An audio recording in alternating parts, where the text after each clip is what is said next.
본문 1절을 한번 읽어보겠습니다. 본문 1절 시작. 아담이 그의 아내 하와와 동침하매 하와가 임신하여 가인을 낳고 이르되 내가 여호와로 말미암아 등명하였다 하니라. 지난번 나눴던 창세기 3장에서 하와가 죄를 지어서 그 결과로 해산의 고통을 가지게 됐잖아요. 그리고 여자의 후손이 뱀의 머리를 밟을 것이다 라는 결과를 얻게 됐는데, 하와는 아이를 낳으면서 이제껏 경험하지 못한 인생이 최대의 고통이죠. 아이 낳는 것처럼 괴로운 게 없잖아요. 그것을 겪으면서 내가 선악과를 따먹지 않았다면 이런 일이 없었을 텐데. 그래서 제가 아는 어떤 따님은 제 리더 딸이었는데 이걸 엄마가 가르쳐준다고요. 내가 생리할 때마다 이놈의 하와 때문에 내가 이렇게 아파 막 이러면서 이런 얘기를 한다고 하더라고요. 네. 그래서 막 아이를 낳으면서 주님, 제가 안 따먹었으면 저를 용서해주세요. 제가 죽을 것 같으니까 제발 저를 좀 도와주세요 라고 기도가 간절히 절로 나왔을 것 같아요.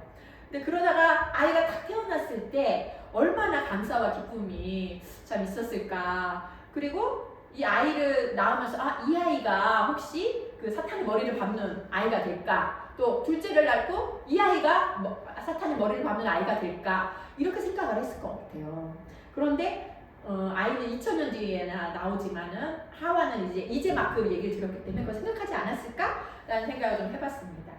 저희가 먼저 주님께서는 저희가 믿음으로 제가 가려지는 그런 제사를 받으시는데, 가인과 아벨이 이제 제사를 드리는 과정을 이번에 살펴보면서 하나님이 받으시는 제사가 있고 받지 않으시는 제사가 있다는 거예요. 그래서 어떤 제사를 하나님이 받으시는지 먼저 좀 알고 싶은데, 먼저 2절을 한번 볼까요? 2절, 본문 2절 시작. 그가 또 가인의 아들 아벨을 낳았는데 아벨은 양치는 자였고 가인은 농사하는 자였더라. 동생 아벨은 양을 쳤고 가인은 농사를 지었어요. 3절 4절도 같이 읽어볼게요. 4절 전반부까지 시작. 세월이 지난 후에 가인은 땅의 소산으로 제물을 삼아 여호와께 드렸고 아벨은 자기도 양의 첫 새끼와 그 기름으로 드렸으니. 여기까지만요. 세월이 지난 후에 라고 얘기를 해요. 세월이 지난 후에. 그래서 그냥 처음부터 얘네들이 농사를 짓거나 양을 짓자마자 제사를 드린 게 아니에요. 어느 정도 시간이 지난 다음에. 원래는 얼굴과 얼굴을 대면하여 만났던 하나님이었는데 이 하나님을 만나지 못하고 인생을 살면서 여러 경험을 하다가 정말 간절히 신을 찾고 싶어서 제사를 드릴 때가 온다는 거죠. 인생 중에 주님을 찾을 때가 와요. 그것이 우리를 지으신 창조자 하나님에 대한 갈망인지도 모른 채 어떤 사람은 조상신에게 제사를 드리기도 하고 또 여러 신들에게, 우상에게 제사를 드리기도 하죠. 그래서 여기서 제물이 등장을 하는데, 제물은 죄로 인해서 하나님과 나 사이가 멀어졌기 때문에 하나님 나를 좀 봐주세요 드리는 뇌물 같은 그런 거라고 볼 수 있죠. 예의상의 선물 같은 그런 거예요. 그래서 사람들은 하나님 없이 공허하고 인생이 힘들기 때문에, 특히 일본 사람들은 더 그렇죠. 지진에 사람을 죽고 태풍도 살 수가 없어요. 진짜 하나님 없으면 신에게 외칠 수밖에 없는, 있는 척 잘 사는 것 같지만 마음이 공허하죠. 그런 때에 재물을 가지고 이런저런 자기 능력으로는 안 되니까 이런저런 방법으로 하나님한테 끈을 대보려고 하는 거죠. 그런데 이런 재물의 중요한 역할은 죄를 가리는 거예요. 가장 중요한 건 죄를 가리는 거예요. 자, 4절 후반부하고 5절 한번 읽어보겠습니다. 여호와께서 시작. 여호와께서 4절 후반부. 여호와께서 아벨과 그의 제물은 받으셨으나 가인과 그의 제물은 받지 아니하신지라. 예, 하나님께서 받으시는 제물이 있고 그렇지 않은 제물이 있죠. 왜 받지 않으실까? 이사야 1장, 우리 주보에 있는 이사야 1장 11절, 13절, 15절을 보면 왜 하나님이 받지 않으시는지 알 수가 있습니다. 읽어보겠습니다. 시작. 여호와께서 말씀하시되 너희의 무수한 제물이 내게 무엇이 유익하뇨? 나는 순양의 번제와 살찐 짐승의 기름에 배불렀고 나는 수송아지나 어린 양이나 수정소의 피를 기뻐하지 아니하노라. 너희가 내 앞에 보이러 오니 이것을 누가 너희에게 요구하였느냐? 내 마당만 밟을 뿐이니라. 헛된 재물을 다시 가져오지 말라. 분양은 내게 가짐이 여기는 걸까요? 월삭과 안식일과 대로 모이는 것도 그러하니 성회와 아울러 악을 행하는 것을 내가 견디지 못하겠노라. 너희가 손을 펼 때에 내가 내 눈을 너희에게서 가리고 너희가 많이 기도할지라도 내가 듣지 아니하리니 이는 너희의 손에 피가 가득함이라. 뭐 무슨 예배 종류별로 많고 막 분양도 하고 막 불로 태우고 하는데 하나님은 됐다는 거야. 그게 오히려 짐이라는 거예요. 뭐 냄새도 맡기 싫대요 이제. 기름 냄새도 싫다. 왜? 악을 같이 행하니까. 너희 손에 피가 가득하니까. 누가 내 예배 드리러 오는 땅의 마당을 밟으라고. 이 밟는 게 뭐냐면은 그냥 들여와서 밟는 게 아니라 후미쿠아레가 짓밟는 거야. 짓밟는 그런 표현이거든요. 원어를 보면. 그래서 다른 번역을 보면. 그러니까 주님은요 눈에 보이는 것이 아니에요. 어떤 눈에 보일 때 예물을 들고 하나님 앞에 나가서 이렇게 막 형식을 갖추니까 뭔가 제대로 하는 것처럼 보이잖아요. 제대로 하는 것처럼 보이는데 하나님은 마음을 보시니까 실려버리는 거죠. 죄와는 함께 할 수 없는 분이기 때문이죠. 우리가 여기서 모두 함께 예배를 드리고 있는데 하나님께서 받으시는 예배가 있고 그렇지 않은 예배가 있다는 거죠. 저희 맨 첫 장 좀 보여주시겠어요? 쭉쭉쭉쭉 앞으로 가서.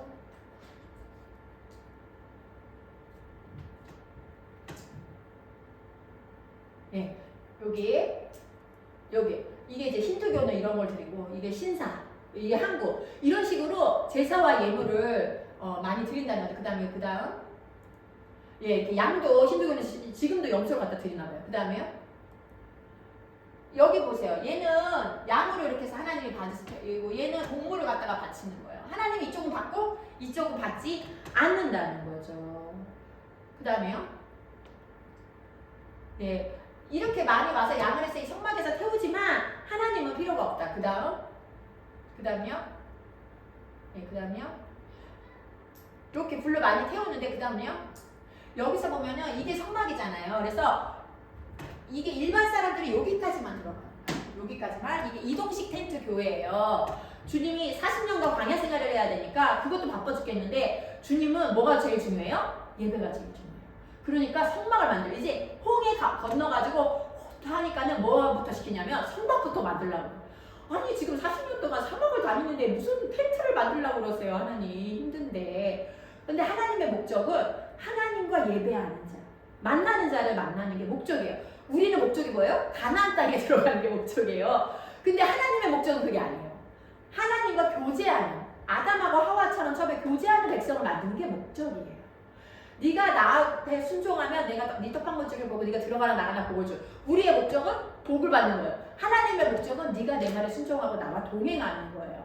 그거를 시키려고 요거 우리가 원하는 거 주겠다고 너가 엄마 심부름하면 사탕 줄게 이렇게 하는 거랑 똑같은 거라는 거예요. 하나님의 궁극적인 목적은 우리와 만나는 거고 예배고 일상생활에서 우리가 말씀과 기도 가운데 주님을 만나는 거예요. 그러니까는 가나안 땅 가기도 급한데 우리는 뭐 굳이 뭐 이런 거를 해. 기도할 때 빨리 하나님 빨리 이게 응답되게 해주세요 하지만 하나님은 기도하는 과정이 목적이에요. 그거 하면서 우리가 더 하나님 신뢰하고 내려놓는 연습을 하지 않으면 사탕 줬을 때 사탕만 띵 먹고 도망가요. 그러면 불행해요. 그러니까 이 받을 자격이 하나님과의 신뢰관계를 쌓는 게 하나님 목적이에요. 그러니까 이 광야 갔는데 이동식 텐트, 이동식 교회를 만든 거예요. 이른바. 이렇게 교회를 만들어요. 그래서 있으면 여기 12지파가 세 족속씩 이동을 하면 일단 텐트부터 쳐. 텐트를 중심으로 세 족속씩 장막을 자기네들 있는 장막을 치는 거예요. 그리고 양을 태울 때 일반 사람들 죄를 지고 여기다 가서 양을 태워요. 그 다음에 이 안에 들어가는 이 텐트 이 안에는 제사장만 들어갈 수 있어요. 그래서 일반 제사장만 여기는 들어갈 수 있고 그 다음에 1년에 한 번 딱 대제사장만 여기 안으로 들어가는 거예요. 여기 끈 묶고 방울로 달아가지고. 그러니까 하나님이 질려버렸다는 거예요. 여기 기름하고 어쩌고 누가 내 마당 여기를 밟으라고 그랬냐 이거예요. 너네들이 악을 행하면서 막 나는 이 양 드리는 게 쉬운 게 아니라고 그랬잖아요. 멀리서부터 이거를 가지고 와서 이렇게 드려야 되니까 사막에서 양구하기도 힘들고 그러니까 나는 하나님한테 이렇게 했어.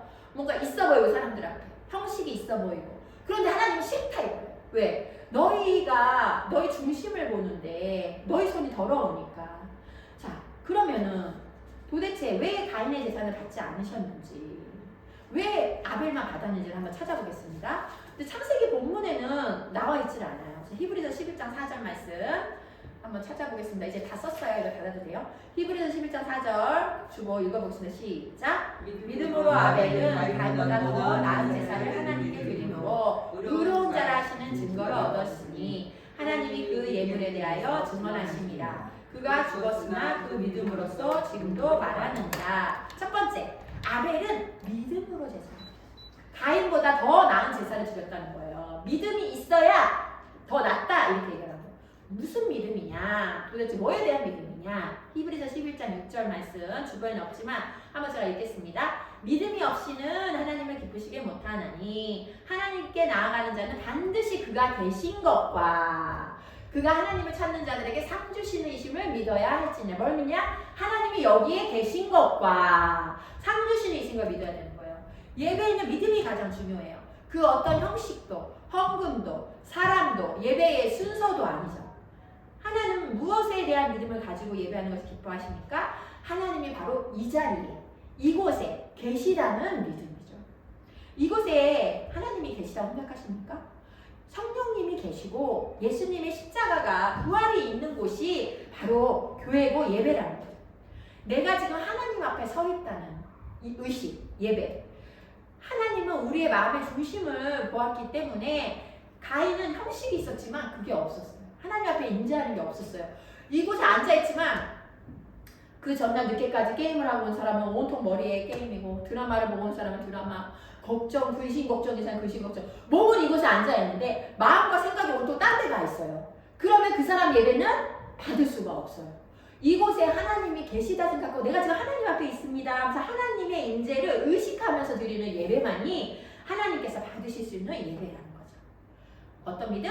하나님이 내 앞에 계시다라는 믿음. 두 번째는 의로운 자라는 증거를 얻었어요. 히브리서 11장 4절에 보면 아벨을 의로운 자라고 하는 증거를 얻었다. 제사의 열쇠는 키는 죄가 감추어지는 거예요. 죄가 감추어지는 예배냐 아니냐. 왜? 죄로 인해 하나님과 내가 끊어졌으니까 죄가 제대로 감추어져야 하나님과 내가 만나잖아요. 가인은 죄가 가려지지 않는 형식적인 제사를 드렸다는 거예요. 이것이 기독교와 다른 종교의 차이점이에요. 예를 들면 점치는 자나 무당은요, 그 영혼 자체에 관심이 없어요. 귀신의 말을 듣고 미래에 대해 말을 해줄 수 있지만 거기에 앉아있는 상대방의 영혼에는 관심이 없고 궁극적으로 돈을 이렇게 얻기 원하는 거거든요.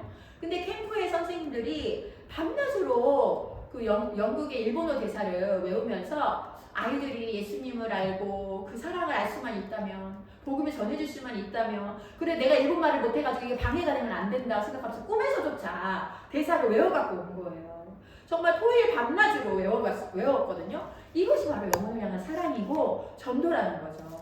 그러니까 주님이 받으시는 예배를 드린 자에게는 이런 영혼을 향한 관심이 생기거든요. 근데 마귀는 영혼을 사냥질하죠. 그래서 진짜 제사는 내 허물과 죄악이 가려지는 거예요. 내 허물과 죄악이 가려지면 그 기쁨이 넘쳐가지고 나도 모르게 이 기쁨을 다른 사람도 알았으면 좋겠다 하면서 다른 사람의 영혼에 관심을 가지게 되는 거죠. 그래서 우리 이번에 매번 이제 캠프에서 제일 재밌었던 거 하면은 방 탈출이 나오는데 코스를 저기서 방을 미션 클리어하면 방을 탈출하는 게 1등이었거든요. 근데 이번에는 찬양이 1등이었어요. 이번에 찬양할 때 성령님이 임했어요. 성령이 임해가지고 애들이 막 울고 기도하고 했거든요. 선생님들이 240시간을 넘게 토요일마다 1시간씩 기도를 하고 온 거예요. 기도하고 와서 이 일본의 척박한 땅에 그렇게 기도를 해도 성령님이 임하지 않더니 이걸 뚫은 거죠. 기도로. 뚫어서 성령님이 임했어요. 그래갖고 오늘 저기 루이라는 애가 있는데 저기 나나에 저 더 안쪽에 차로 20분 넘게 걸리거든요. 몸까지보다 더 멀어요. 근데 걔가 엄마가 일 갔다가 오면은 11시 반에 여기 온대요. 끝나잖아요. 찬양이 예배는. 그리고 돕고 싶은 거야.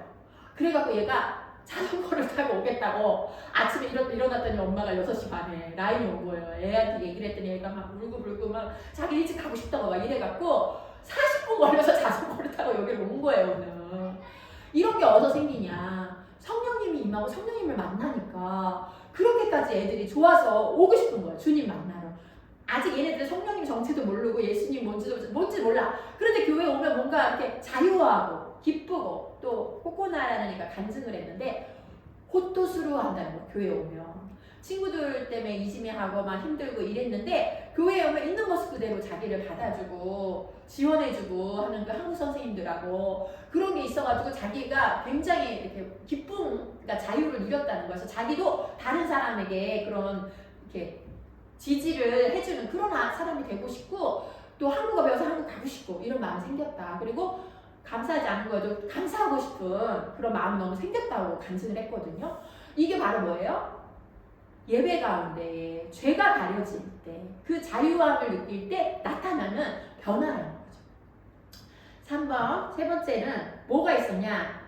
아벨의 제사에는 그 예물에 대하여 히브리서 11장 4절에 보면 그 예물에 대하여 증거하셨다. 하나님이 더 이 예물이 일본어로 보면 요이 사사게 모노다또 뭐또 요이 사사게 모노다또 가인보다 증거하셨다는 거야 하나님이.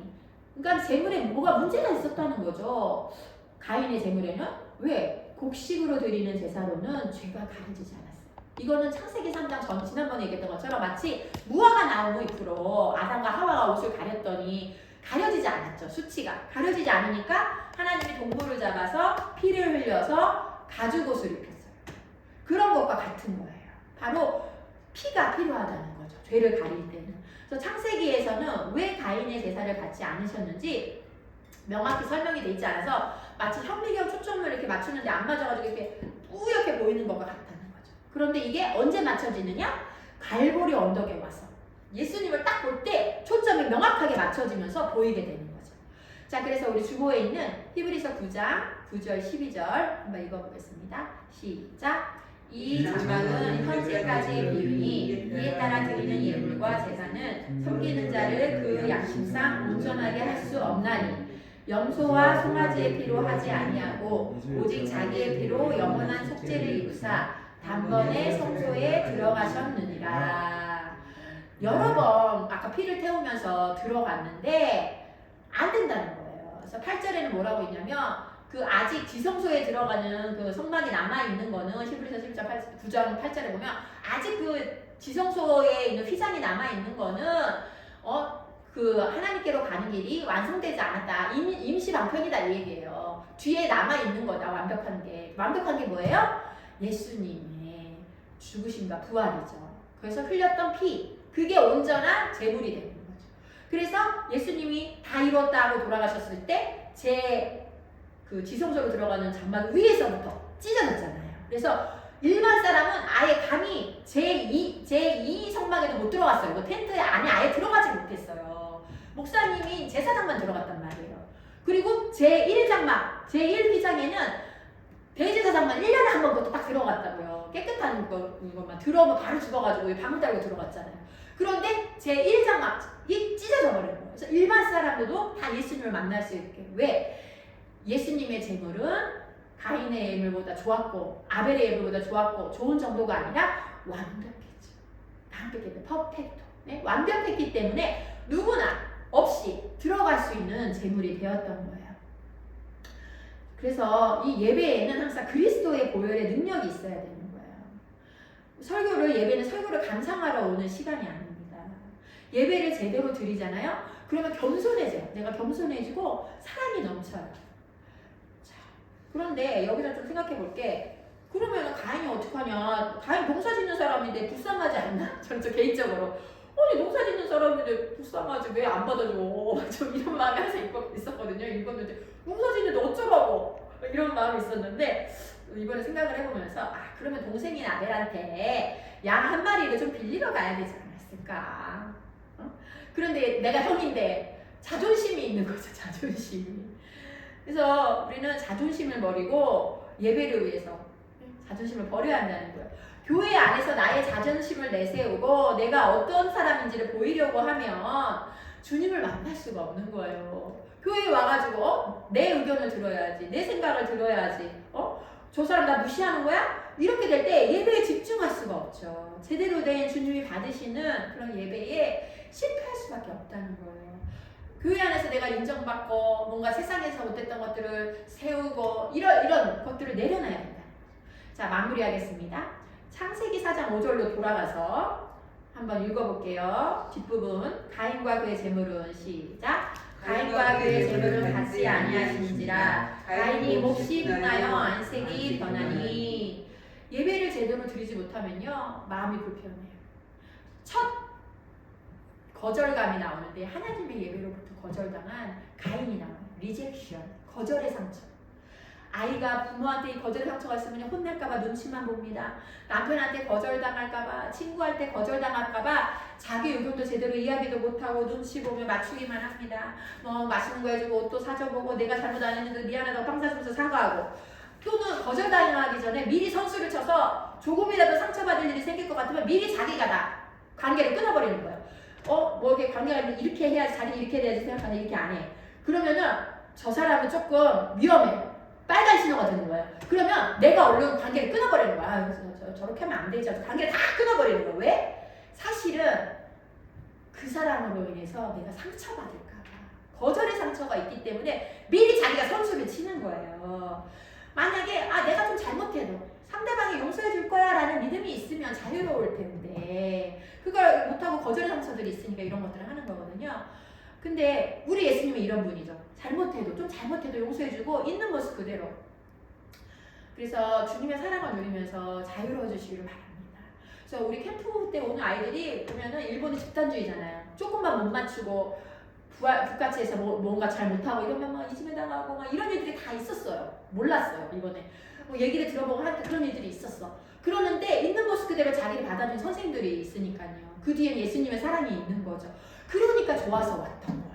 언어도 잘 안 통하는데 그게 느껴진 거예요. 우리에게도 바로 이런 자유롭게 된 예수님의 사랑이 필요하다는 거죠. 자, 6절 한번 읽어보겠습니다. 본문 6절 시작. 여호와께서 가인에게 이르시되 네가 분하여함은 어찌 됨이며 안색이 변함은 어찌 됨이냐. 이렇게 거절의 상처가 있는 사람들은요 분노가 있어요. 화낼 이유도 없는데 괜히 건들면 화를 내요. 이런 사람들이 있어요. 부모가 이러면 애가 너무 힘들어요. 왜냐면 이렇게 했을 때 분명히 칭찬을 받았는데 똑같이 했는데 화를 내. 이유도 없이. 그러면 애가 기준이 안 서는 거예요. 정말 이런 아이들이 너무 이제 이 정신장애나 발달장애 생기기 쉽거든요. 그리고 우리 나이 들면은 아름다워져야 되는데 얼굴에 심술이 덕지덕지 붙어 있는 거예요. 마음에 안 드는 거예요. 주변 사람들이 다 마음에 안 들어 화가 나고 세상에도 화가 나고 웃을 줄도 모르고 석회 같은 이 얼굴들이 있어요. 그래서 예배를 잘 드리면요 얼굴이 천사가 돼요. 화장품이 필요 없어요. 뭘 안 해도 예뻐 보여요. 진짜 우리 그런 거 알잖아요. 은혜랑 그렇게 하면 막 너무 예뻐 보이는 그런 얼굴도 우리 알잖아요. 찬양 때 회개기도 하고 눈물 흘리고 그러면 화장은 다 지워져가지고 막 이래도 너무 예뻐. 그래갖고 진짜 따로 화장품이 필요 없다. 예수님 믿으면 피부도 고와진다. 근데 오늘날 가인의 후예들이 많아요. 특히 요즘에 노인들이 이런 화병과 우울증에 걸리기가 쉬워요. 왜? 나이가 들어서 세상의 변화가 너무 빨라가지고 옛날에 100년 동안 변한 게 10년 만에 변해버리니까 이걸 따라가지 못해요. 그 뉴스나 프로그램들은 뭐 화가 나요. 우리 옛날 구미자 성도님 화가 난대. 왜? 개그 콘서트를 보는데도 화가 난대요. 도대체 오징어 게임이 뭐냐고. 그거 보면서 화가 난대. 왜? 따라가지를 못하니까 세상에 자기가 거절당했다는 느낌이 드는 거예요. 바뀐 세상에 적응한 자녀들이 더 이상 나의 어드바이스 조언을 듣지 않는 거예요. 네 이러면서 뒤로 가서 안 해. 이것들이 나를 무시해? 무시당하는 것 같은 느낌이 드는 거예요. 가족들한테 자식들한테 거절당했다는 느낌이 드는 거예요. 오라는 데는 없고 병원만 오라고 해. 죽음은 가까이 오고. 그러니 세상에도 자녀에게도 거절당한 것 같고 자신의 존재가 너무 작은 것처럼 느껴지는. 그러니까 불뚝불뚝 막 화가 나는 거야. 화가. 그래서 노인의 특징이요 반성회를 하는 거거든요. 반성회. 중년은 이렇게 돌아보면서 수정을 해요. 그래갖고 내가 이 사람이랑 계속 같이 살 것인가. 그래서 중년에 이혼이 제일 많아요. 근데 이 직장 20년 했는데 계속 할 것인가. 그래서 중년이 이직률도 높아요. 그런 다음에 60이 되면은 뭐라 하면 반성회를 하는 거예요. 내가 어릴 때 젊었을 때 어떻게 살았나 잘 살았나 반성회를 해요. 그래서 노인들이 맨날 뭐예요? 내가 옛날에 했던 얘기도 하고 했던 얘기도 하고 왜 반성회를 하는 게 그게 정상이거든요. 그런데 주님 앞에 내가 죄인이면 모든 것이 주님이 주신 것이며 내게 주시는 은혜를 돌아보면서 반성회를 잘 열면 감사한 것들을 찾을 수 있고 내 안에서 나의 잘했던 거 못했던 것을 수용하면서 통합하는 과정이 일어날 수 있어요. 근데 그게 안 되면 어떻게 해요? 자꾸 못했던 것만 반복하는 거야. 그 늘어진 테이프처럼 또 들어가고 또 들어가고 또 들어가서 내가 그때 이렇게 했어야 되는데 그때 이렇게 했어야 되는데 그때 이렇게 했어야 되는데 그러니까 세상에 변한 세상에 나가고 싶은 용기가 안 생기는 거야. 집에서 TV나 이런 거만 보면은 짜증이 나는 거야. 화가 나. 쫓아가지 못하겠으니까. 자녀들하고도 만나고 싶지 않아. 나를 개구시하고 내가 어떻게 키웠는데 이러면서 치과하는 노인들이 나온다는 거죠. 그래서 실제로 노인 우울증 자살이 많아요.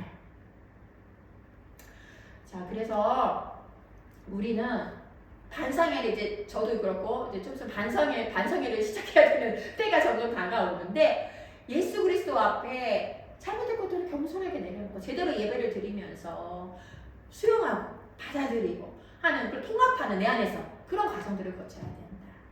그런 과정들을 거치면 우리에게 감사와 여유가 좀 생겨요.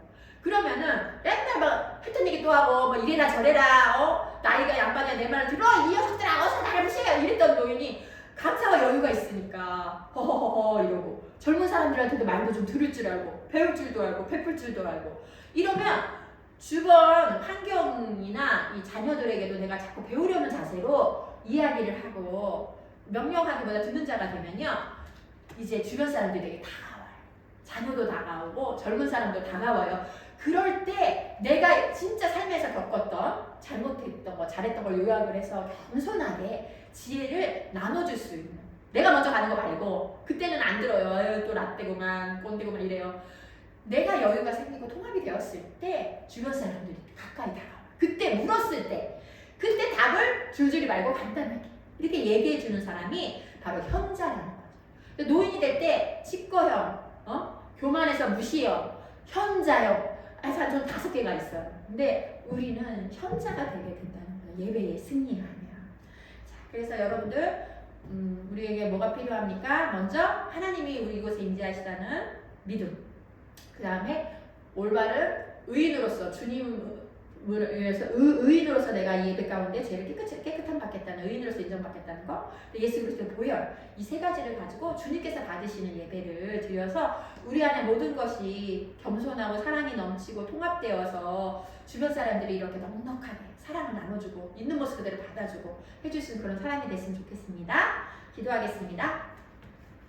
하나님 감사합니다. 저희를 사랑하셔서 이곳에 불러주신 주님 참 감사합니다. 저희가 정말 온전한 예배를 드릴 수 있게 하여 주시고 그 장막을 찢으시고 주님을 만날 수 있는 기회를 저희에게 허락해 주신 주님 감사합니다.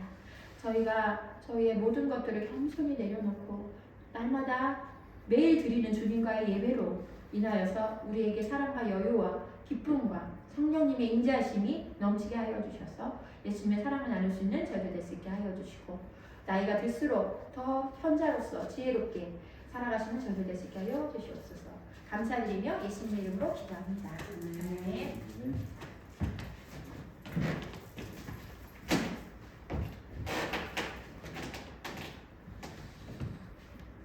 제가 446장 찬송하면서 예배를 드리도록 하겠습니다. 446장입니다.